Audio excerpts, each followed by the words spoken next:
بس کے ڈرائیور لڑکے ہم سے ادھر ہی علیحدہ ہو گئے تھے۔ ہمیں بھوک لگنے لگی تھی اور ہم ڈنکروں کا انتظار کرنے لگے۔ وہ آتے تو ان کو کھانے کا بولتے، لیکن ڈنکر نے سارا دن ہمیں اپنی صورت نہیں دکھائی۔ وہ رات کو 10 بجے کے قریب ہی آئے اور آتے میں چلنے کا اشارہ کیا۔ ہم میں سے کچھ لڑکے بہت زیادہ تیز تھے، انہوں نے احتجاج کیا کہ وہ بھوکے ہیں اور ان کو کھانا چاہیے۔ یہ سن کر ڈنکروں نے ہمیں آگے سے گالیاں نکالی اور مارنا شروع کیا۔ ان کے پاس پلاسٹک کی موٹے تاریں تھیں، وہ اس سے مارتے تھے اور پورے زور سے مارتے تھے۔ یہ تار جسم پر جہاں بھی ایک بار پڑ جاتی اس کا نشان باقی رہ جاتا اور اگلے 2-3 گھنٹوں تک اس میں جلن رہتی تھی۔ 2 منٹ میں ہی ڈنکروں نے ہم تمام لڑکوں کو سیدھا کر دیا اور ایک بار پھر لڑکے قطار بنا کر آگے کی طرف پیدل بڑھتے چلے جا رہے تھے۔ اس رات بھی ہم لڑکے صبح 4 بجے تک بھوکے پیاسے سفر کرتے رہے اور آخرکار ہم نے بہم شہر کو کراس کر لیا۔ ہم خیریت سے بہم کو چھوڑ کر آگے تھے۔ صبح 4 بجے کے قریب ایک ٹرک آیا اور ہم سب لڑکوں کو لے کر روڈ پر آ گیا۔ اب ہم کرمان کی طرف بڑھ رہے تھے۔ آدھے گھنٹے تک سفر کرنے کے بعد ٹرک ہمیں ایک بہت بڑے احاطے میں لے آیا، جہاں پر اور لڑکے بھی تھے۔ ڈرائیور نے ہمیں جلدی نیچے اتارا۔ کچھ لڑکے پہلے وہاں بیگوں سمیت بیٹھے ہوئے تھے۔ ہاؤس انچارج نے ہمیں نیچے اتارا اور دوسرے لڑکوں کو ٹرک میں سوار کروا دیا۔ تم میں سے دبئی جانے والے لڑکے کون ہیں؟ ہاؤس انچارج نے ہم لڑکوں سے پوچھا تو ہم میں سے 12 کے قریب لڑکے آگے آ گئے۔ ہاؤس انچارج نے لڑکوں کے ایجنٹوں کے نام لکھے اور انہیں بھی ٹرک میں دوبارہ سوار کر دیا۔ ٹرک ان لڑکوں کو لے کر جروفٹ چلا جاتا۔ وہ لڑکے جروفٹ میں ہی قیام کرتے اور پھر وہاں سے رات کو بندر عباس کی طرف چلے جاتے۔ بندر عباس سے ایک رات کی مزید ڈنکی لگتی تھی۔ ایک پولیس چوکی کو پیدل کراس کیا جاتا اور پھر لڑکے وہاں سے بندر لیگر پہنچائے جاتے، جہاں سے آگے بوٹ اور لانچوں کی مدد سے دبئی پہنچایا جاتا۔ بندر لینگر سے دبئی صرف 150 کلومیٹر کا سمندر پڑتا ہے اور بوٹ 3-4 گھنٹے میں ہی کراس کر جاتی ہے۔ یہاں پر لڑکوں سے پیمنٹ بندر لینگر سے ہی کلیئر کروا دی جاتی ہے۔ دبئی کے اندر کوئی ایجنٹ نہیں ہوتا۔ بوٹ بھی ایرانی کی ہوتی ہے اور یہ لڑکوں کو دبئی کے کسی ویران ساحل پر اتار کر واپس آ جاتی ہے۔ لڑکے اس سے آگے خود ہی ہمت کرتے ہیں اور ساحل پر اترتے ہی غائب ہو جاتے ہیں۔ دبئی میں پاکستان، انڈیا اور بنگلہ دیشی بہت بڑی تعداد میں ہیں۔ آپ کو ہر جگہ ہر وقت کوئی نہ کوئی ہندی یا پنجابی بولنے والا مل جاتا ہے۔ لڑکے رات ایسے ہی کسی کونے میں چھپ کر گزارتے ہیں اور صبح کو جو بھی آدمی مل جاتا ہے اس سے فون کروا کر اپنے کسی جاننے والے کے پاس پہنچ جاتے ہیں۔ وہاں کے ہندی یا پاکستانی بھائی آپ کو فون بھی کروا دیتے ہیں، بلکہ اگر کہیں نزدیک ہی رہتے ہوں تو آپ کے عزیز کے گھر بھی چھوڑاتے ہیں۔ چھوٹا سا ملک ہے لیکن بہت پیارا ملک ہے، لاکھوں لوگوں کے گھروں میں روزگار فراہم کرتا ہے۔ یہ ملک تیل کی دولت سے مالا مال تو ہے لیکن فری ٹریڈز کی وجہ سے بھی مشہور ہے۔ دبئی کے اندر پوری دنیا کی مشہور ترین کمپنیوں کے ہیڈ آفس یا پھر برانچ آفس ہوتے ہیں۔ دبئی سونے کی بین الاقوامی خرید و فروخت کا سب سے بڑا مرکز ہے۔ لڑکے اپنے عزیزوں اور دوستوں کے گھروں میں پہنچ کر آرام کرتے ہیں اور پھر اپنا کوئی نہ کوئی کام وغیرہ ڈھونڈ کر زندگی کا پہیہ چلانے کی کوشش کرتے ہیں۔ پیچھے رہ جانے والے ہم سب لڑکے یونان والے ہی تھے، کچھ لڑکے ترکی والے بھی تھے، لیکن ان کی تعداد نہ ہونے کے برابر تھی۔ ترکی میں اس وقت تک زیادہ پاکستانی نہیں رہتے تھے۔ ترکی نے اس وقت نئی ترقی کرنا شروع کی تھی۔ اس دور میں وہاں مزدوری تھوڑی مشکل سے ملتی تھی اور زیادہ پیسے بھی نہیں بنتے تھے۔ ترکی والے بھی وہ لڑکے تھے جنہوں نے آگے یونان کے لیے علیحدہ ایجنٹ کرنا تھا، اس سے تھوڑے پیسوں کی بچت ہو جاتی تھی۔ ترکی میں سن 2013 کے بعد لڑکے رکنا شروع ہو گئے تھے۔ وہاں پر 40,000 کے قریب ماہانہ بچ جاتے تھے اور کام بھی نکل آتا تھا۔ یہ طیب اردو خان کی محنت تھی جس نے ترکی کو اپنے پیروں پر کھڑا کر دیا تھا اور اب ترکی میں کام اور پیسے کی فراوانی ہو گئی ہے۔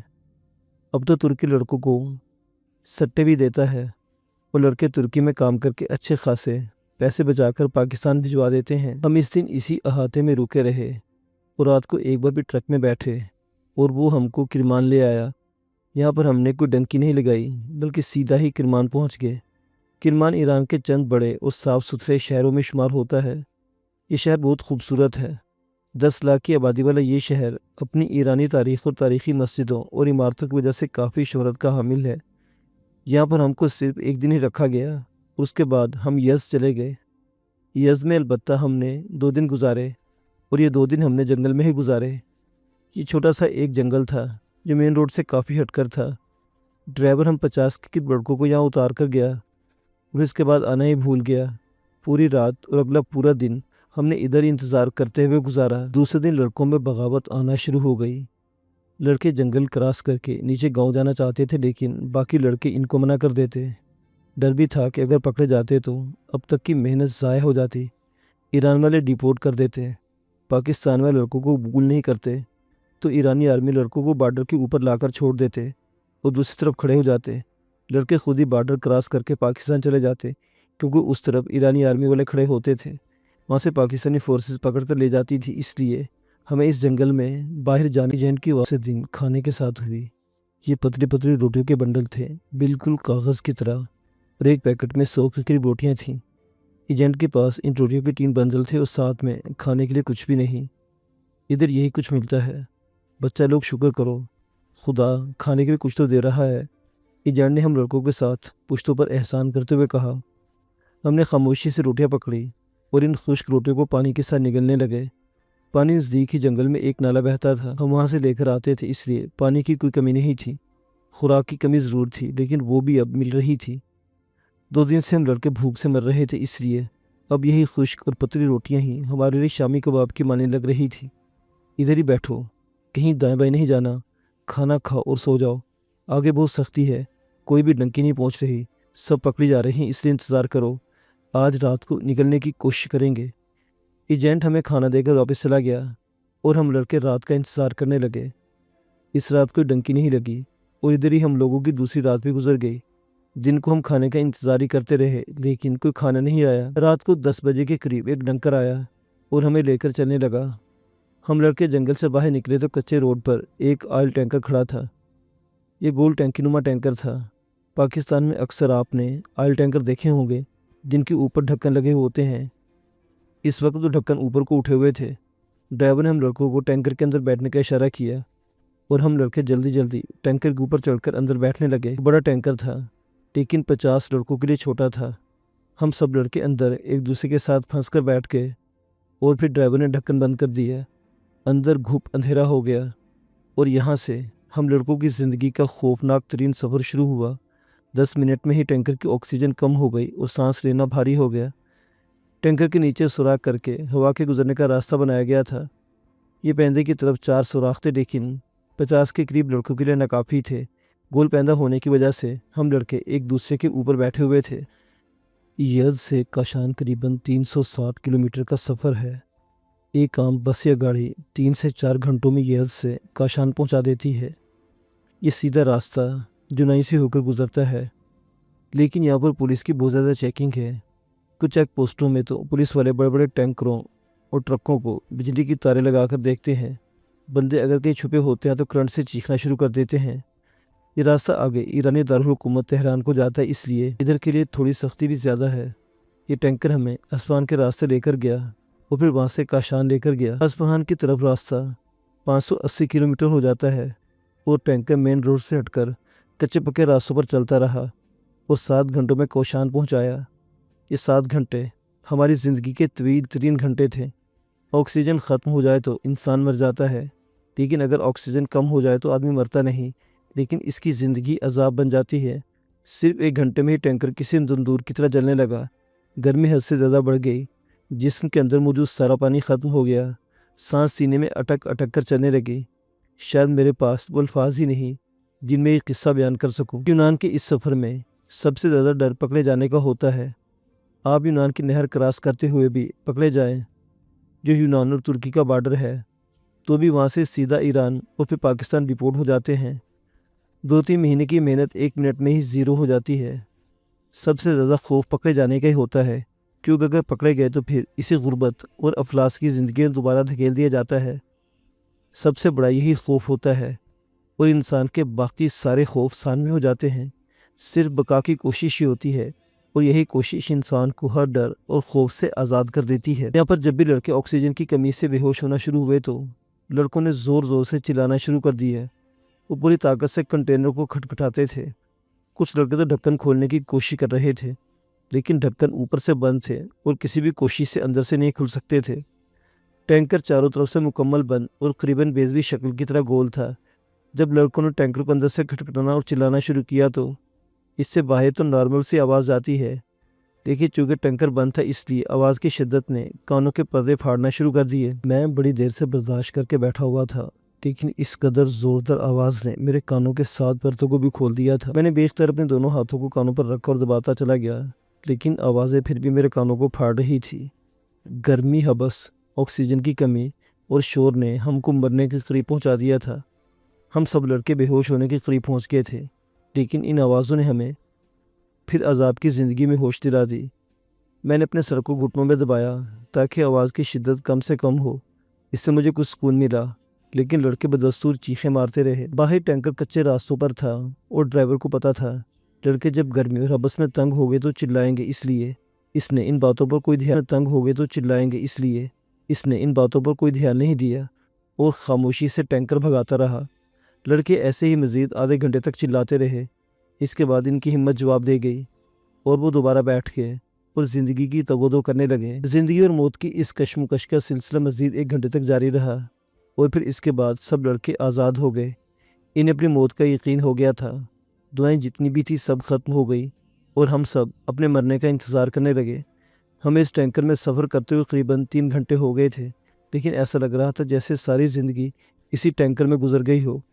ہم لڑکے زمان و مکان کی قید سے آزاد ہو گئے تھے۔ 1 منٹ میں 1 صدی کا سفر کیسے کیا جاتا ہے، اس کا اندازہ اس دن ہم سب لڑکوں کو ہو گیا تھا۔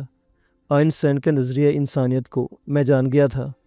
انسان ایک پل میں کئی صدیوں کا سفر کر سکتا ہے۔ وقت مستقل نہیں۔ ہم میں سے آدھے لڑکے بے ہوش ہو گئے تھے اور جو ہوش میں تھے وہ اتنے ادمرے ہو گئے تھے ہلا سکتے تھے۔ میں اپنی آنکھیں بند کیے مسلسل ایمان کو یاد کر رہا تھا۔ ایک ایمان کا چہرہ ہی تھا جو مجھے اس درد سے نجات دلا سکتا تھا، لیکن یہاں پر ایمان بھی نہیں پہنچ پا رہی تھی۔ شاید وہ مجھے دیکھ رہی تھی، مجھے محسوس کر رہی تھی، لیکن میرے پاس نہیں آ رہی تھی، میری محبت کی آزمائش کر رہی تھی۔ شاید میں مر رہا تھا۔ میرا جسم ڈھیلا ہونا شروع ہو گیا اور ایسا جیسے بالکل جان ختم ہو گئی۔ میرے اوپر اس وقت 3 اور لڑکے تھے جو میری ٹانگوں اور میرے ہاتھ پر اپنا پورا وزن ڈالے بیٹھے تھے۔ مجھے پہلے ان کا وزن محسوس ہو رہا تھا، لیکن پھر پورا جسم جیسے سن ہو گیا اور کچھ بھی محسوس نہیں ہوا۔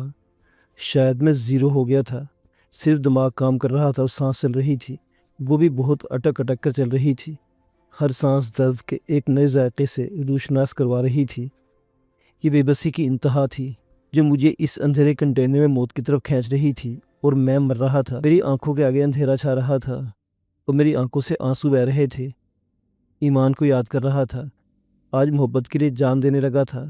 اپنے ملک، اپنے ماں باپ، بہن بھائیوں سے دور، اپنی ایمان سے دور ایرانی روڈ پر چلنے والے اس ٹینکر میں جان دے رہا تھا۔ آخر ایمان کو میری حالت پر ترس آ گیا اور وہ میرے خیالوں میں اتر آئی۔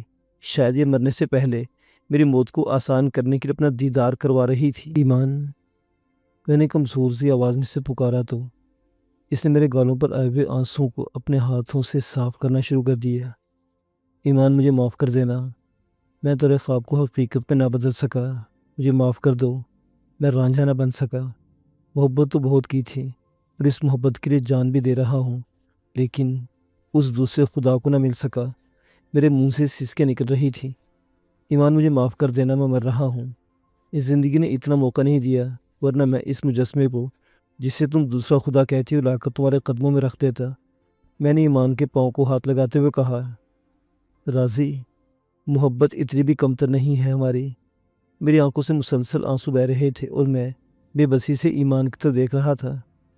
وہ ایک پل کے لیے مسکرائی، پھر آگے ہو کر اس نے ان آنسوں پر اپنے ہونٹ رکھ دیے۔ وہ اپنے ہونٹوں کو میرے آنسوں سے سیراب کر رہی تھی۔ صرف چند لمحے پہلے آنے والی زندگی اور موت کی کشمکش ختم ہو گئی اور میری رگوں میں دوبارہ سے زندگی دوڑنے لگی۔ وہ اگلے کئی پل تک میرے آنسوں کو چومتی رہی۔ آخر میری آنکھوں نے آنسو بہانا بند کر دیے اور اس کے ہونٹ میرے گالوں سے الگ ہو گئے۔ زندگی میں پہلی بار مجھے اپنی آنکھوں پر غصہ آنے لگا، جنہوں نے اتنی جلدی ہی کام کرنا بند کر دیا تھا۔ راضی، تجھے لال سرخی بہت اچھی لگتی ہے نا؟ ایمان نے مجھ سے پوچھا تو میں نے اس بات میں سر ہلا دیا۔ ہاں ایمان، سرخ ہونٹ زندگی کی علامت ہوتے ہیں اور جب تم اپنے ہونٹوں پر سرخ لپسٹک لگاتی ہو تو ساری دنیا تمہارے قدموں میں رکھ دینے کو جی چاہتا ہے۔ پوری دنیا کی خوبصورتی تمہارے ان سرخ ہونٹوں کے آگے کچھ بھی نہیں۔ میرے ہاتھ اب بھی ایمان کے پیروں کو چھو رہے تھے۔ راضی، تمہارے آنسوں کو پینے سے ہونٹ بڑی جلدی سے سرخ ہوتے ہیں، کسی دن خون بھی پی کر دیکھوں گی۔ میرے خیالوں میں اس کے بعد جو دنیا کی کسی لپسٹک کی ضرورت نہیں رہے گی، یہ ہمیشہ ہمیشہ کے لیے لال ہو جائیں گی۔ اس نے شرارت سے مجھے آنکھ ماری اور میری نظروں سے اوجھل ہو گئی۔ مجھے تیل کے ٹینکر کی گرمی اور حبس پھر سے محسوس ہونے لگی۔ میں نے دائیں بائیں موجود لڑکوں کو ہاتھ سے ٹولا۔ جان سب کے اندر ہی تھی، لیکن ہلنے جلنے اور چیخنے کی سخت جیسے ختم ہو گئی تھی۔ سب کچھ ہی ختم ہو گیا تھا، صرف زندگی کی ایک ہلکی سی ڈور رہ گئی تھی، اور وہ بھی آہستہ آہستہ ختم ہو رہی تھی۔ ٹینکر پوری رفتار سے آگے بڑھ رہا تھا اور اندر زندگی اپنی آخری کوششوں میں لگی ہوئی تھی۔ درود شریف کا ورد اور خدا کا ذکر بھی اب ختم ہو گیا تھا، کیونکہ اب کچھ بھی باقی نہیں رہ گیا تھا۔ جب زندگی کی آس ہی ختم ہو جاتی ہے تو پیچھے کچھ بھی نہیں رہ جاتا۔ یہ وہ بلیک ہول ہوتا ہے جس میں ہر چیز جا کر ختم ہو جاتی ہے۔ میں بھی زندگی اور موت کی اس دوڑ میں زندہ رہنے کی کوشش کرتے کرتے آخر تھک کر نیم بے ہوش ہو گیا۔ اس کے بعد کچھ بھی یاد نہیں۔ پتہ نہیں ٹینکر مزید کتنی دیر تک چلتا رہا، کہیں کہیں کھڑا ہوا، آہستہ ہوا، تیز ہوا یا دھچکے لگے، کسی بھی چیز کا کوئی احساس نہیں تھا۔ زندگی کی جد و جہد ہی جیسے ختم ہو گئی تھی۔ جد و جہد ختم۔